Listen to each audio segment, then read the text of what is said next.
But Kamala Harris has, in effect, announced her position, and she has spoken out through the administration's official communication on Washington, D.C., and they spoke out in favor of non-citizens voting, including non-citizens in the country illegally. Keeping our republic is on the line, and it requires patriots with great passion, dedication, and eternal vigilance to preserve our freedoms.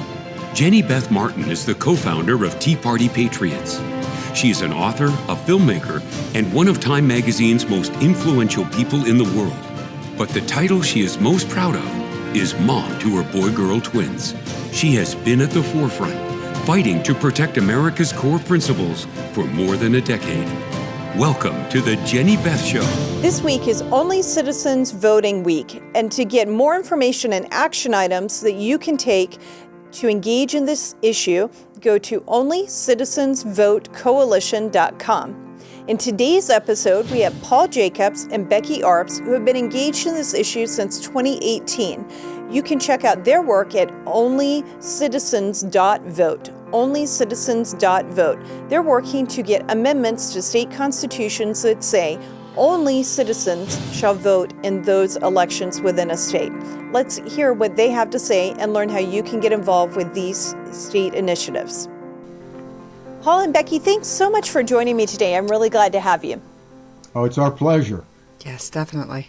So you are working on making it where citizen-only voting becomes either an amendment to state constitutions or passes through the ballot initiative process. Tell me a little bit about what you're doing with that and why you decided to get involved in citizen-only voting.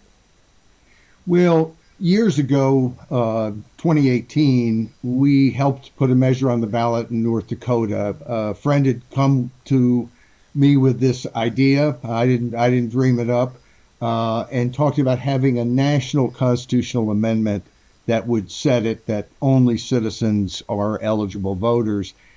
And knowing the dysfunction at the national level, I thought that's not going to go anywhere. And so I thought we should try it at the state level. We did in North Dakota in 2018. It was late in the cycle, and that was the state that we could still do something in. And it won big, 2-1. And then we've worked to put them on the ballot via ballot initiative, getting petitions signed by voters.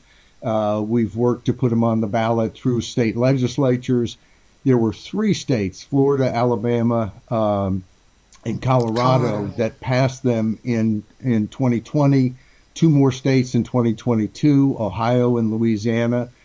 And this issue, I think when we first discussed it with people, especially in 2018, 2019, 2020, they would say, really, is this really happening? And of course, there were already a dozen states that had done it in Vermont, in Maryland, and San Francisco did it in 2016. So it was already happening, but people didn't really know about it. They've been very quiet in moving these forward. And when New York City did it, that really opened it up. We're talking 800,000 to 1 million non-citizens who would be eligible. That measure is still in court, and we'll see whether it ever takes effect. But then that was followed by Washington, D.C. doing it. And in Washington's version, you can be in the country illegally. In fact, it's just so completely ridiculously drafted. And now the law that the Chinese ambassador to the U.S. could literally register to vote and decide mayoral and ballot measure issues in Washington, D.C. You know, you can't vote in China, but he could vote in Washington, D.C. It's ludicrous. And so we have, people have been waking up to this. We've been doing our best to wake them up to it. And this year we have 8 states on the ballot. It would take the number of states that have citizen-only voting amendments to 20 if we win them all. And I think we have a good shot to win them all because I think the public's overwhelmingly on our side. And to me, the importance of these ballot measures is that so often there are issues that really rile up the American people, and there's very little they can do about it. They can elect this person or that person, but then it goes to Washington or their state capital, and they feel like they lose control of it. In these 8 states where 42 million Americans live, they're going to decide the issue. And it doesn't, nothing's ever final in politics, but I think the first key step is to make sure that our constitutions say only citizens of the United States can vote. And then, of course, there's always the challenge of enforcing it and so on. But to enable the public to weigh in and make that determination, to me, is critical in solving the problem of non-citizens voting legally in so many cities, and they keep pushing in other cities. Santa Ana, California will be on the ballot this November. So it's largely at the local level with very liberal cities, and it seems to me that we want to put this decision to the public as a whole, and let's decide it. So when these happen in the 8 states that you're working on, are they initiatives or are they amendments to the Constitution, or it just depends on the state? Well, in these 8 states, legislatures put an amendment to the Constitution, but in the other states where we've been involved, some of them have been by initiative, but they're still initiative constitutional amendments. And it's critical that we put this in the Constitution. A number of states, for instance, North Carolina has this on the ballot, and they have a law that says only citizens can vote. We want it in the Constitution. And the reason is very simple. If it's in the Constitution, it cannot be changed except by going back to the voters. If it's not in the Constitution, it could be changed in a single day. And there's been a partisan divide, not in the public. The Democrats, Republicans, Independents, all like the idea of making clear that only citizens should be voting.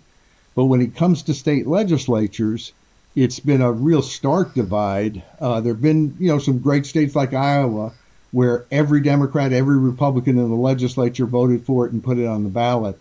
But in other states, Georgia, every Democrat voted against it and blocked it from going on the ballot. Texas, it passed 29-1 in the Senate, and then 58 Democrats in the House voted present to block it. So they didn't have the courage to vote no, but they didn't want it to happen. And of course, all the places where it is happening are very liberal cities. And when Washington, D.C. did it, it went to the Congress, because in the Constitution, the Congress has responsibility for Washington, D.C., and the House took it up and voted down the change allowing non-citizens, including illegal non-citizens, to vote. 52 Democrats joined Republicans to do that. But once it went to the Senate, where Democrats control, it went nowhere. Not a single Democrat senator lifted a finger to do anything about non-citizens, including non-citizens here illegally, voting. The interesting part is in both New York City and in Washington, D.C., the mayor needed to sign off on it, or the mayor had the opportunity to sign off on it. And in both cities, the mayor chose not to sign off on it. Wow. They didn't stop it, but they didn't help it. Very interesting, because the mayor probably realizes that it can be harmful to the mayor later if they want to get reelected. Definitely possible. Yes, and for instance, in New York, we did a poll, right? We knew they were going to be voting, and the week before that vote was going to happen, the weekend, we did a poll in New York City and found that better than 2-1, they opposed non-citizens being given the vote. And yet when it went to their city council, they voted overwhelmingly in favor of it. In Washington, D.C., there was only one discordant vote on the whole council. They unanimously were pushing it, and yet Muriel Bowser, the mayor, wouldn't sign on to it. And I think it's because she realized in a statewide or a citywide election, it would be a albatross around her neck. So explain exactly what it is that is in the initiative, and we kind of jump right in without explaining exactly what it is, and then how do you explain further how you overcome the objections or that knee-jerk reaction that people think, well, isn't it already illegal? Well, what we're doing, most state constitutions say that every U.S. citizen who's 18 years old and hasn't lost their right to vote because of crime or having some sort of disorder, it says every U.S. citizen is an eligible voter, or all U.S. citizens are eligible voters. And I think most people have taken that or intended that to say that's who can vote. And if you're not a U.S. citizen, you cannot. However, in California and in Vermont, where they've done this, the courts have upheld these local measures allowing non-citizens to vote with that same language. And specifically in the California case, the city of San Francisco said if the people who drafted the Constitution wanted to say only citizens, they should have said only citizens, that every citizen is a floor, meaning, okay, every citizen has that right, but so could other people.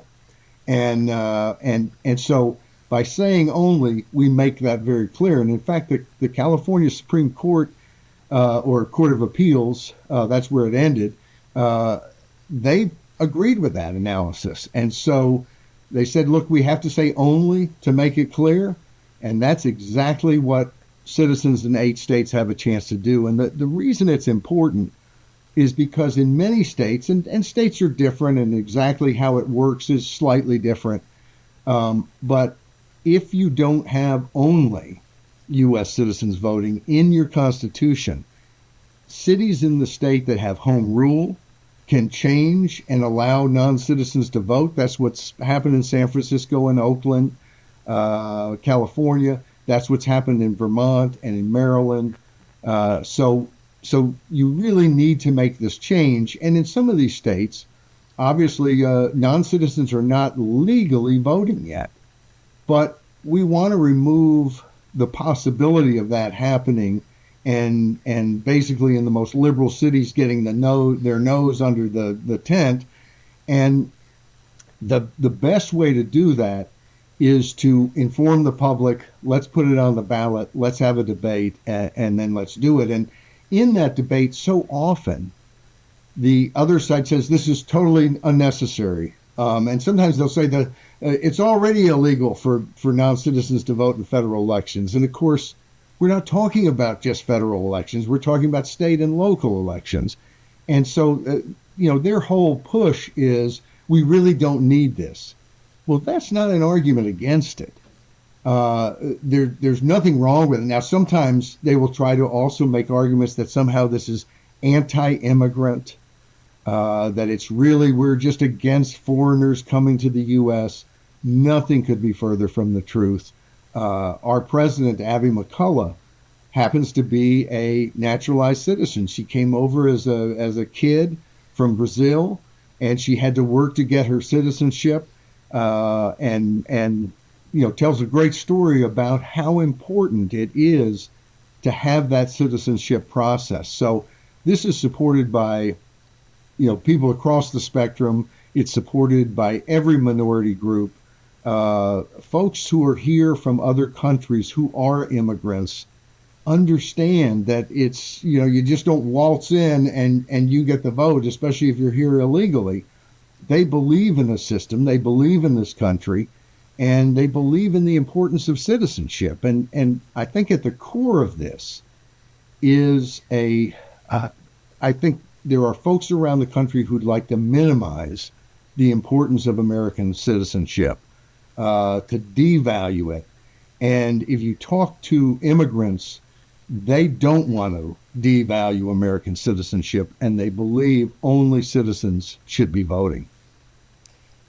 Becky, what is it that you see that what kind of arguments do you guys see that work to help convince legislators to make these initiatives or ballot amendments possible? So a lot of times it's convincing them of the fact that it could actually happen in their state. Because a lot of times they'll say, oh, well, this will never happen here. We're a super red state. In fact, we just had that conversation multiple times in North Carolina. The legislature kept saying, well, this won't happen here. And it's just like, okay. So say Raleigh, which is a very, has a lot of different people from different countries living there. Say Raleigh decides to allow non-citizens to vote. How are you going to stop them? Oh, well, we'll just call the legislature in session. Okay, so you're now going to try to meet with them and say, or to stop this once they start it. So you're going to take away somebody's vote, which nobody really wants to take away somebody's vote, especially after they've been granted it. Or the other option is, well, we're a super red state right now, so it's never going to happen in our state. And then it's, okay, I recognize that. And I hope that that is forever true. But someday you're not going to be in the legislature. And maybe this legislature won't be as conservative as it is right now. So let's take care of it now while we can, as opposed to waiting until it becomes a big problem. And generally with those arguments in mind, they agree, because ultimately they're like, yeah, nobody should be not a citizen and voting in our elections. I mean, shoot, the Canadian actor Ryan Reynolds became a U.S. citizen because he wanted to be able to vote, and he knew that was important. So if Ryan Reynolds can get it, then why can't everyone else? And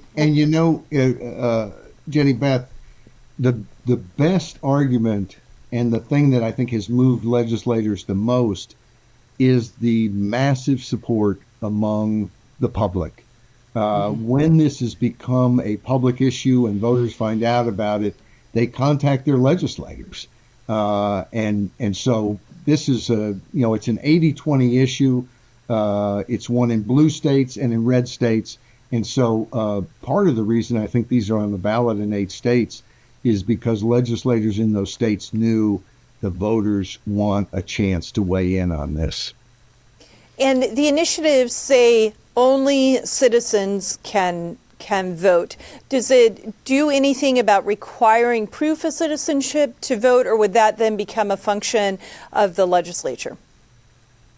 Well, that would be something that you then have to work to make sure that people are showing and demonstrating that they're a citizen when they register to vote. And of course, one state that's done that, there are several states that have been checking to make sure they're, checking their rolls to make sure non-citizens aren't on them, and finding that non-citizens are on the registration rolls. So there's that aspect of it. But the key, it seems to me, is to get these passed and then move to require people to register to vote to prove it. No one's going to go back and require millions of people who are already registered to vote to go down and show ID. But one state that has done this, as you're well aware, is Arizona. And Arizona requires proof of citizenship to register to vote. They were taken to court, and the court basically ruled that because the federal form, and this is what the SAVE Act, as you well know, is all about, the federal form allows people to simply check a box and say, I am a citizen, and to register to vote. And so in Arizona, people who can't prove that they're citizens are not able to vote in state and local elections, but they can get on this federal-only voting list, which is just absurd, and vote in federal elections. So when you read articles, which I read all the time about this issue, and they in essence say, well, this is already taken care of at the federal level. It is the law that you have to be a U.S. citizen to vote, but there is no enforcement. In fact, there is an attempt by the federal government to stop the states from enforcing what is the law. So we think it's critical that people take a couple of seconds to consider this, and when they do, They want to make it the law. Let's put it in state constitutions. You know, the states are the laboratories of democracy. It's where the voting process in the federal constitution, you know, they give that to the states to determine. And so it's really critical that we take the bull by the horns and set the policy, only citizens vote at all levels. Yeah, the thing in Arizona is one of the most disturbing things to me that I found when I'm looking into, when I've researched election integrity issues. Well, there are a lot of things actually that are very disturbing about it. But this one is very disturbing because you realize that they've got two different ballots. So you've got the full ballot for federal elections, meaning president, Senate, Congress, and then it also includes the state and local elections all on one ballot. And then they have another ballot with just president, Senate, and Congress. And when I heard that, I just was so shocked by it. I had no idea. And I think that actually the Supreme Court ruled the way that it should have. The federal government is not doing things properly. We need to square the law and get the law right. And so now it's time to get that right. But man, it's craziness how messed up this is, and the loopholes are being exploited. I don't know that they're being exploited on a massive scale, but if you've got an election that is decided by just a few hundred or a couple thousand votes statewide, these kind of issues can make a real difference in the election. Mm-hmm. So true. So you said 8 states. Which states are on the ballot? And Becky, you've worked, I know you've given me some updates about that as well. So which states and what are the initiatives on each of those states' ballots? Well, let me roll through them. Iowa, Idaho, Kentucky, Missouri, Oklahoma, North Carolina, South Carolina, and Wisconsin. And polls show in each of those states that these are wildly popular. I think that they may make a difference in getting voters to focus on this issue. Could certainly have some collateral benefit or damage at the U.S. Senate level, at the presidential level, for races for governor and state legislature. And of course, North Carolina and Wisconsin are key swing states. So it'll be interesting to see here in the next, 54 days, how that plays out. But, you know, I note that Kamala Harris is from San Francisco, where non-citizens are today voting, and including non-citizens who are in the country illegally, and that the Harris-Biden, or Biden-Harris, however you want to say it, administration weighed in to urge Congress not to stop D.C.'s non-citizen voting law. So I don't know that Donald Trump has ever announced what his position on this is. And in part, that may be because I think everybody knows what Donald Trump's position is on this. But Kamala Harris has, in effect, announced her position. I don't know that she's ever spoken out about San Francisco, but since they did it, you'd kind of hope that she'd speak out against it. And she has spoken out through the administration's official communication on Washington, D.C., and they spoke out in favor of non-citizens voting, including non-citizens in the country illegally. It's just unbelievable, really, when you think about it. That I just think this is the one thing that sets us apart from non-citizens, and that and a United States passport. Those two things set you apart from a non-citizen. Once you're in this country, we protect your rights. You wind up still being able to qualify for many of the federal programs that spend money on you. But this is the one thing that distinguishes citizens from non-citizens. And a non-citizen has a much different allegiance and also just understanding of how our government works. To become a citizen, you have to understand a little bit about our history and a little bit more about our country. And I know that 87% of Americans think you should be a citizen to vote in our elections.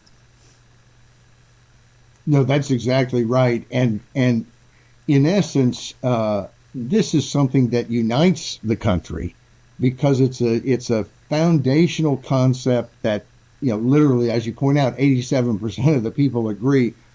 It's only really on the far left that they have pushed this, and they've pushed it very quietly, and in a few cities. And Becky and I were laughing a few weeks ago because there was an article out of Dallas where they're talking about trying to push this again. They were going to allow non-citizens on commissions in different governmental bodies, and it was put to a vote years ago, and Becky will probably know the exact year, but it was defeated. And then they're talking about bringing it back, and in the article, one of them mentioned they did a poll. They found that almost 20% of the people were in favor, meaning 80% plus of the people were opposed, and they took that as a sign that maybe they should move ahead. I mean, it's just, you can't make this stuff up.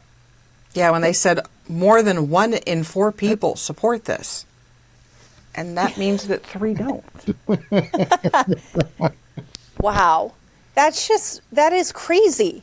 It means 3 out of 4 people don't want it. Why are you doing what almost 1 out of 4 wants? And just 4 years ago, they voted on it. So part of what they do, and they've done this in several different cities, is they'll put it to a vote and it fails. And they're just like, well, we just need to do better education. People just need to understand this better. Now, something that's really fascinating is there's a handful of cities in Massachusetts that have voted either through their city councils or through an actual vote of the residents of the city to allow non-citizens to vote. But in Massachusetts, it has to be approved by the legislature, and the legislature won't take it up. Well, so in a state as liberal as Massachusetts, they recognize the problem. It's good that at least Massachusetts, I will applaud the left when they do the right thing and applaud liberals when they do the right thing. And I'm glad they're not doing that. So it's good that they're not taking that up. It's unreal that they're trying to do this in Dallas again 4 years later. I guess that's part of the reason why making it a constitutional amendment winds up becoming so important, because when you make it that constitutional amendment, then it's locked into the state's constitution. And the neat thing is, how is it locked in the Constitution? If the people ever change their minds, well, it could be changed really quickly. Mm-hmm. But the beauty of it being in the Constitution is the people have to change their minds. A change of administration, a change of who controls the legislature, that doesn't allow, Democrats in some state to change the rules like this. They have to go back to the voters.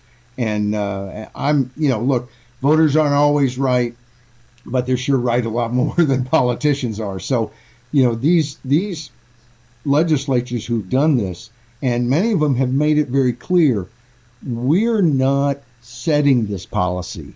We're giving the people a chance to set this policy. It was so frustrating in New York City because, like Paul had mentioned earlier, as the New York City Council was passing it, we ran a poll, and the people of New York City didn't want this. And they passed it anyway. Mm-hmm. And what did your poll show? What was the percentage of people in New York who don't want it? Probably about 3.5 out of every 4.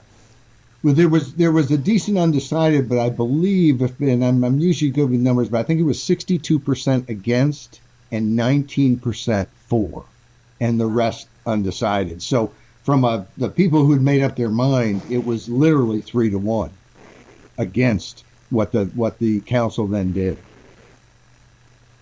That is crazy. So how can people get more information, and what can they do to help inform their friends and family and neighbors and voters in these 8 states? What is helpful for the people listening to do for you? if they will go to our website, OnlyCitizens.Vote, we have a form there where they can sign up to say, yes, I'm on board. Only citizens should be voting. We will send them material. Anybody who signs up at present, we will send them a Only Citizens Vote bumper sticker. I mean, it doesn't get any better than that. But one of the keys is to talk about this. And because so often, we've run advertisements that say, hard to believe but true, because people are skeptical that this could even be happening. And there's been all kinds of discussion about, with chaos at the border and millions coming in, about non-citizens voting illegally. And there's lots of disagreement about how serious it is. I would argue that anybody voting illegally is pretty serious, and we should do everything we can to prevent it. But this issue really shows that this idea that we're just going to dismiss this is crazy, because we can document without any doubt that there is city after city, liberal cities, big cities, that are trying to change it to where non-citizens can vote. And, the only way to get that message out a lot of times is by word of mouth, because the mainstream media constantly wants to poo-poo this issue and pretend that it's not happening. And they can try to pretend when it comes to illegal voting by non-citizens, but they can't pretend when it comes to legal voting, because it's happening in 19 cities in 4 states. There are other cities like Boston where they're bringing it up. Santa Ana, California has it on the ballot this November. And just to go on a tangent for a moment, in Santa Ana, they had a ballot title that said non-citizens, including, parents and I can't remember what the other term was, but it was literally in the ballot title. They're arguing that these are really nice people. And a court said, no, that's not legitimate. You have to change that ballot title. You can't make positive arguments in the ballot title. And the city initially refused. They were going to put it up the way they had it, and the court kind of insisted that they actually give people a fair ballot title. Well, why would they do that? They would do that because they know the public is generally very much opposed to this idea of giving the vote to non-citizens. And remember, of the 19 cities that are doing this, more than 3/4 of them allow non-citizens in the country illegally to vote. Now, how do people have trust in elections if you are allowing people who aren't even legally in the country to cast ballots? Well, people can come to our website, OnlyCitizens.Vote. Let me say it again since I messed it up. OnlyCitizens.Vote. We have a petition people can sign to say, yes, I'm in favor of only citizens voting. I oppose non-citizens voting. And if people sign up today on our website, we'll send each and every one of them a bumper sticker that says Only Citizens Vote. Our message is very clear and simple and straightforward. And that's I think, a key way that people all over the country can get involved. In these 8 states that we rattled off earlier, Idaho, Iowa, Kentucky, Missouri, North Carolina, Oklahoma, South Carolina, and Wisconsin, you have a measure on your ballot this November, and it's critical in those states and in other states that we talk about this with our neighbors, because the mainstream media poo-poos this, that it's not happening. They're fixated on illegal non-citizen voting and debating that and saying that's really not any problem. And of course, my view is if anybody is voting illegally, that's a problem. We can argue about how significant, but it's a problem and we ought to try to solve it. But what we're talking about are non-citizens voting legally. And a lot of these left-wing cities trying to push this as a new, right, that people who are in the country illegally have some right to vote. I think it's critical that we talk about it because the mainstream media pretends it's not happening. and they can pretend on some of it. They can't pretend in these 19 cities. 19 cities today are allowing non-citizens to vote. More than 3/4 of those cities allow non-citizens in the country illegally to vote. That's how you can have fair and transparent elections when you're allowing people who are undocumented, who are in the country illegally to vote, is beyond me. And of course, that's why more than 80% of the American people oppose it. And frankly, it's not fair to those non-citizens, because if they accidentally get the wrong ballot, then their opportunity to become a citizen is put in jeopardy. And it's while they'll say it's fair and engaging them, it's really not fair to the non-citizen that they're putting at risk. Right, you put them in jeopardy, not just of being able to become a citizen, but potentially of even being allowed to stay in the country. So it's not fair at all. Not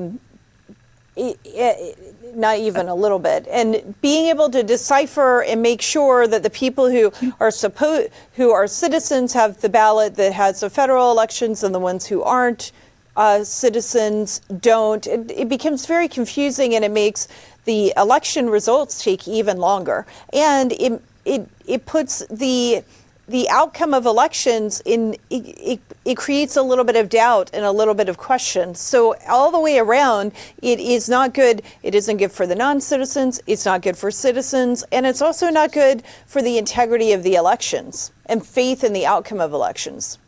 And the whole concept of citizenship, around the world, so many people in America want to beat up on America, but around the world, the gold standard is American citizenship. And I think that in at least among some folks, the non-citizen voting push is an attempt to undermine citizenship, because it is the key thing that separates citizens from non-citizens.